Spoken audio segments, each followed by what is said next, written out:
Good morning, Ms. Zoller. Thank you so much for coming in here today. Please tell us, what is a disability or illness or situation that has impacted you or your family? I suffer from something called melanoma.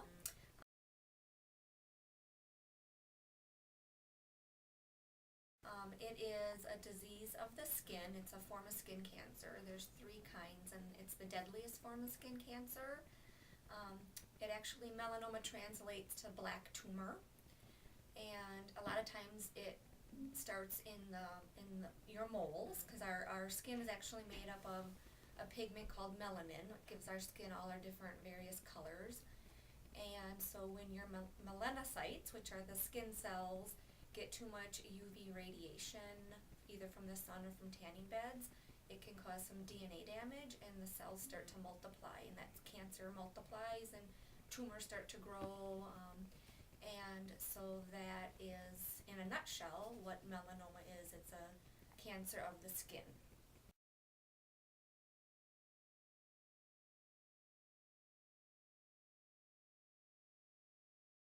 I had a funny looking bump on my shin. So it didn't start as a mole like a lot of them start as. It looked like a blister, and I had it for 2 months before I showed it to my sister, who is a nurse. And she thought it was a blister and said, well, your skin should absorb it. And it was about January then. She asked me how my blister was, and I said, I think it's getting a little bigger and it's starting to bleed. I don't know if I nicked it while I was shaving. And she's like, you better call.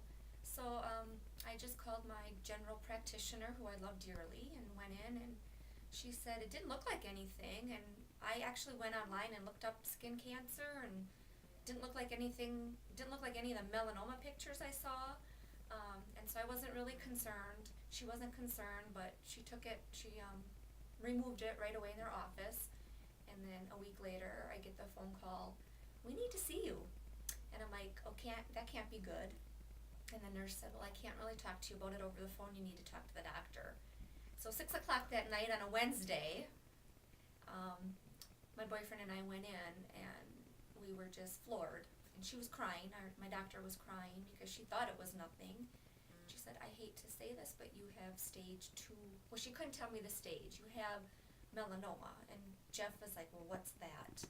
And I knew it was skin cancer, and I knew it was the worst kind, but we didn't know yet how bad it was until I went through some surgeries and had some lymph nodes removed, and then we found out what stage it was and what treatment course I had to take.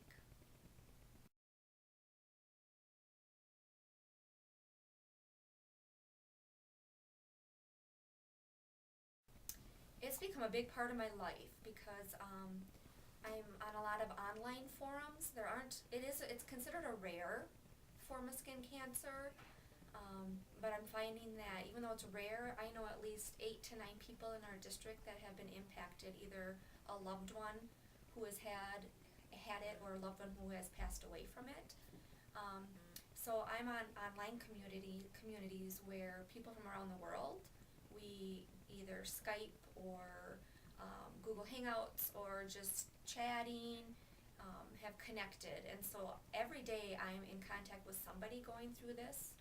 And so every day it's on my mind. And every day I wake up to my scars, and every day I go to bed checking my messages from various people from around the world. I met a gentleman from Nina who was just diagnosed, and we go to the same local doctor.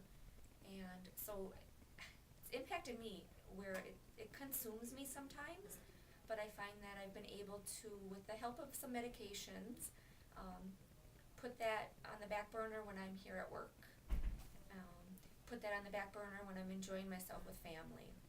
But the minute I'm on my computer at home, then it's very much a part of who I am, and sunscreen every day, and buying sun protective clothing, and so that part has kind of consumed me. But I'm getting better after 7 years.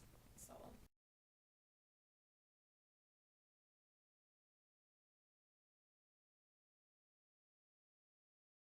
right now I just suffer a little bit from something called lymphedema. It's swelling and pain in my right leg where they removed 8 lymph nodes. But it's really controllable through exercise. And if I wear compression stockings, which I don't find them comfortable, so I don't.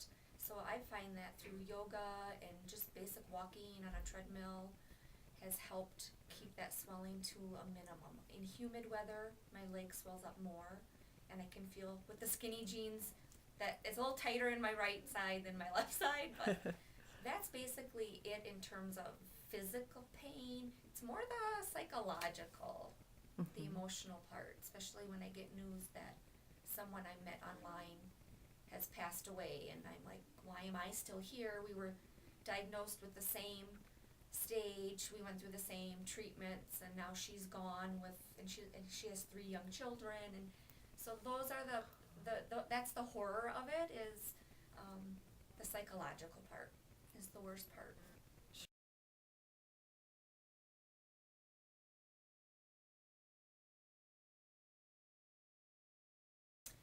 I wish everybody would know that skin cancer overall doesn't discriminate. We sometimes associate it with men 50 and older, golfers who are out in the sun all the time. I have come in contact with babies that have been born with it, so they know that it's not just due to sun exposure or tanning beds, that are obviously some environmental and genetic components. About 86% are due to too much UV radiation, but when you get a baby who was born with a blue type mole on her head and they get it removed, and only to find out that it's melanoma, and it's also in now her liver. Her name is Nora. Pray for Nora. Oh. It's in her liver, and she's just adorable. And I forget where else it's traveled in her body. That it doesn't, even though a lot of times starts on your skin, it can travel to all major body parts, major organs. And it doesn't matter what race you are, whether you're black, white, Native American. Some people think that just because somebody tans easily, they won't get melanoma. It can happen to anybody. It can happen to young, old, in between. It's really on the increase with ages 25 to 29. So use that sunscreen, wear those sunglasses. It can happen in your eyes. You can get ocular melanoma. All these things I did not know.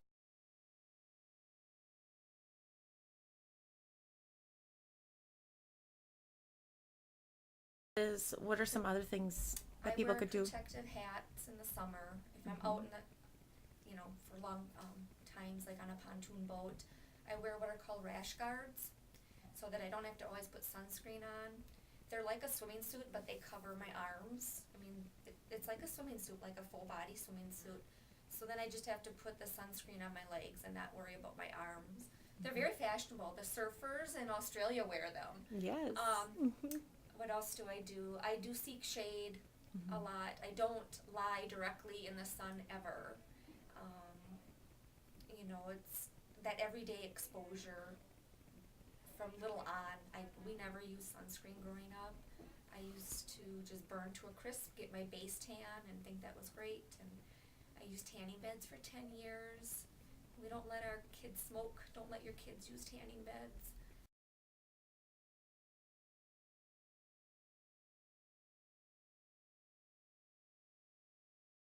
To support people with melanoma. It's so hard because there's always good causes out there. I do a walk in May down in Milwaukee. And I think the first time I did it, I did put out an email and ask for donations. But this gets to be that busy time of year where it's give $5 here, give $5 here for that. So I tend to stay away from that. But that is definitely something people can do, is go to the Melanoma Research Foundation or go to Ann's Hope Foundation. They're right out of Wisconsin.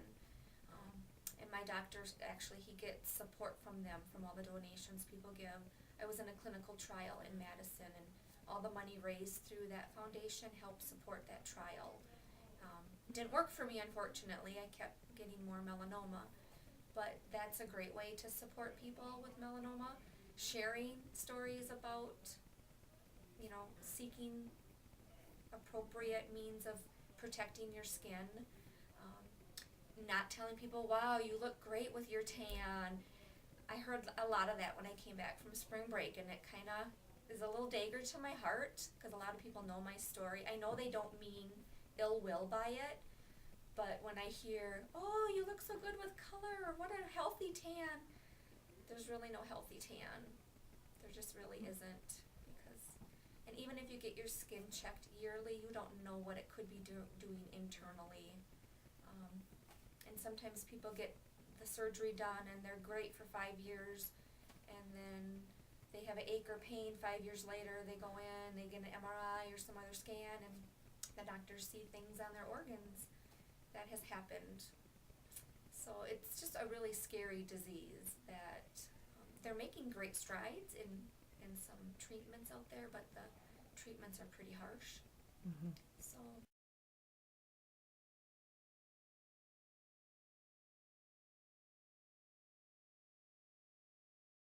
I'm very happy to report that although I'm at stage 3B, I was actually I'm 3C. I was diagnosed first at 2B, which didn't give me very good statistics back in 2009, and I progressed to stage 3C in 2012.